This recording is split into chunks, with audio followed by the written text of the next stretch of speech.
नमस्कार, आप देख रहे हैं तेज लाइव न्यूज। मैं हूं आपके साथ महिमा शर्मा। शुरुआत करते हैं आज की बड़ी खबरों से। ऑपरेशन कन्वेक्शन में बड़ी सफलता, हत्या के 4 दोषियों को आजीवन कारावास। उत्तर प्रदेश पुलिस के ऑपरेशन कन्वेक्शन अभियान के तहत बुलंदशहर पुलिस को बड़ी सफलता मिली। पुलिस की प्रभावी पैरवी के बाद अदालत ने हत्या के 4 आरोपियों को आजीवन कठोर कारावास की सजा सुनाई। साथ ही चारों दोषियों पर लाखों रुपए का जुर्माना भी लगाया। ये मामला वर्ष 2016 का है। थाना कोतवाली नगर क्षेत्र के गांव इस्माइला में चुनावी रंजिश के चलते विक्रांत, गौरव, सुमित और अमित ने राजकुमार तथा उसके भाई शांति स्वरूप पर अवैध हथियारों से फायरिंग कर दी थी। इस हमले में शांति स्वरूप की मौत हो गई थी, जबकि राजकुमार गंभीर रूप से घायल हो गया था। घटना के संबंध में 29 अक्टूबर 2016 को थाना कोतवाली नगर में हत्या के प्रयास और आपराधिक साजिश समेत कई गंभीर धाराओं में मुकदमा दर्ज किया गया था। जांच के दौरान पुलिस ने आरोपियों के कब्जे से अवैध हथियार भी बरामद किए थे, जिसके बाद शस्त्र अधिनियम के तहत अलग अलग मुकदमे दर्ज किए गए।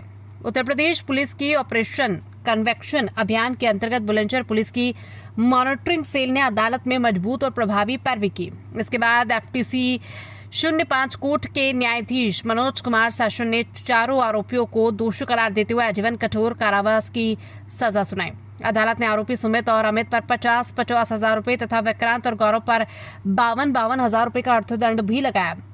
पुलिस अधिकारियों ने बताया कि अपराधियों के खिलाफ आगे भी इसी तरह सख्त कार्रवाई जारी रहेगी। तारीख है 29 अक्टूबर, जगह बुलंदशहर का कोतवाली नगर क्षेत्र।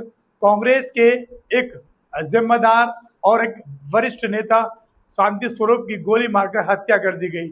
उस मामले में पुलिस की पैरवी के द्वारा जो है कार्रवाई की गई है, जिसमें अदालत द्वारा चारों लोगों को हत्या के आरोप में आजीवन कारावास की सजा भी सुनाई है, जिसमें 2 लोगों के खिलाफ 50-50 हजार रुपए और 2 लोगों के खिलाफ 52-52 हजार रुपए का अर्थदंड भी रखा गया है। इस पूरे घटनाक्रम में किस तरह से पैरवी हुई है, कैसे सजा हुई, क्या पूरा घटनाक्रम था, उसके लिए मेरे साथ वो वकील साहब मौजूद हैं जिन्होंने शांति स्वरूप के हत्यारों को आजीवन कारावास तक पहुंचाया। सर, क्या नाम है आपका? मेरा नाम उपेंद्र शर्मा है। अच्छा शर्मा जी, मैं बात करूं सन 2016 में जो शांति स्वरूप कांग्रेस के एक वरिष्ठ नेता थे, उनकी हत्या कर दी जाती है, तो उसमें किस तरह से प्रक्रिया हुई, मुकदमेबाजी के बाद किस तरह से कोर्ट की कार्रवाई की गई है जो आज उन्हें आजीवन कारावास हुआ है? आरोपी मैं बताता हूँ। ऐसा है, 29/10/2016 की ये घटना है और ये जो घटना हुई वो गांव इस्माइला की प्रधानी को लेकर हुई, क्योंकि इस्माइला के प्रधानी में हरिंदर हैं, उनकी माताजी वहाँ इलेक्शन लड़ी थी और शांति स्वरूप शर्मा जी ने उनका सपोर्ट किया था। उनकी वजह से जो हीनियस क्राइम करने वाला व्यक्ति है अमित और सुमित, इनकी माँ भी इलेक्शन उनके सामने लड़ी थी, तो हरिंदर की माँ उसमें शांति शर्मा जी के प्रयास से वो जीत गई। उसी रंजिश को लेकर अमित और सुमित इनसे रंजिश रखते थे और कई दिन पहले से ही उन्होंने इनकी हत्या करने से पहले इनका मर्डर का पूरा प्लान बनाया और बड़े तरीके से इन्होंने हत्या की, क्योंकि वो छोटी दीपावली का दिन था और इन्होंने 2 आदमी भेजे उनके घर पे सुशीला बिहार में और वो गए छोटी दीपावली पे। उनका भाई राजकुमार शर्मा घर पे बैठा था, उनका बेटा, बेटी और उनकी वाइफ घर पे थे, सोफा पे बैठे थे। सारे लोग घर में बात कर रहे, तो वो आए, उन्होंने कुंडी खटखटाई और आके कहा कि आए, उन्होंने आके पैर छुए पहले शांति स्वरूप शर्मा जी के और बोले जी ये मिठाई है। उन्होंने कहा भैया मैं आपको पहचान नहीं पाया, आप कौन हैं? तो उन्होंने कहा हम हसनपुर से आए हैं। भैया मैं हसनपुर के व्यक्ति को नहीं जानता। इतने ही बीच में जैसे गेट खुला, उन दोनों लोगों ने शांति शर्मा जी के हाथ पकड़ लिए और जो पीछे से अमित और सुमित दोनों लोग आए, इन्होंने ताबड़तोड़ उन पर गोली चला दी और गोली से उनके भाई भी घायल हुए, राजकुमार शर्मा जी, बेटा भी। उन्होंने भाग के अपनी जान, जैसे उनके चोटें भी आई, उनके ऊपर भी जानलेवा हमला किया गया और शांति शर्मा जी की वहीं पर हत्या कर दी गई। उसके बाद FIR हुई थाने पर, थाने के बाद में पैरवी हुई।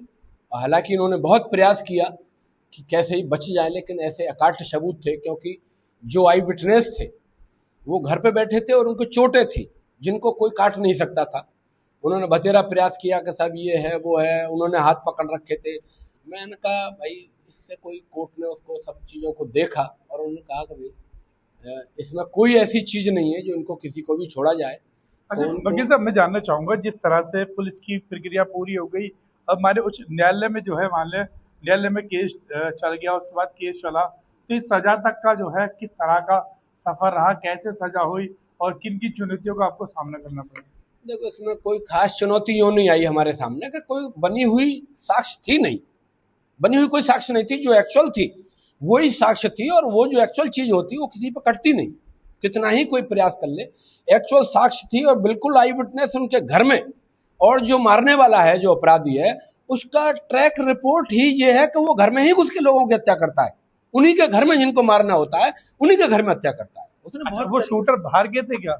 नहीं, शूटर कोई नहीं थे, यही के थे, सैदपुरा के थे और वहां के थे, उनके गांव के ही थे। वो सबको जानते पहचानते थे, ऐसा कोई नहीं था कि जिसको जानते पहचानते ना हो।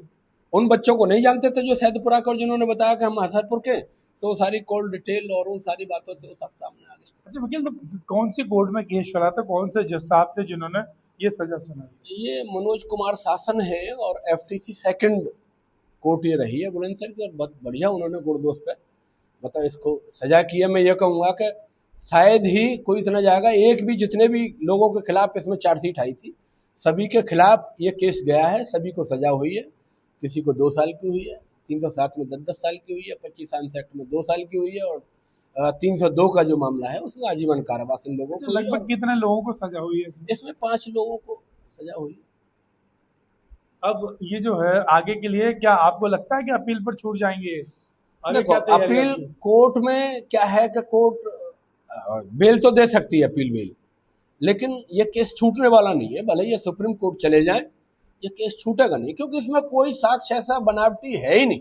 जो साक्ष्य वो मतलब एक्चुअल हैं और अकाट हैं।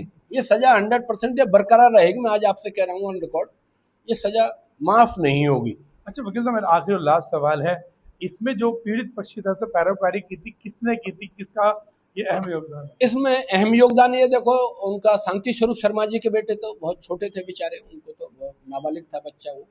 उसमें जो अहम बात है, जिनके चक्कर में इनकी हत्या हुई, हरिंदर प्रधान जी के, इनके चक्कर में उनकी हत्या हुई, उन्होंने पूरी अहम भूमिका निभाई है, और पूरी तल्लीनता के साथ, हर प्रकार से पूरी मजबूती के साथ इस केस को लड़ा है।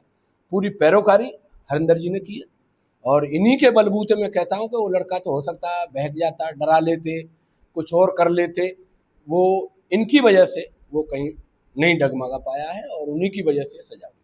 आप देख सकते हैं किस तरह से वकील साहब ने सभी एक के बाद एक पहलू के खुलासे किए हैं, किस तरह से जो कांग्रेसी नेता शांति स्वरूप शर्मा है उनकी हत्या में किस किन लोगों को यहाँ आजीवन कारावास की सजा भी सुनाई गई है, अर्धदंड भी सुनाया गया है। साथ ही साथ पैरवी जो पीड़ित पक्षी से हरिंदर प्रधान जी ने पैरवी की थी, तो कहीं ना कहीं वो मेहनत आज रंग लाई है।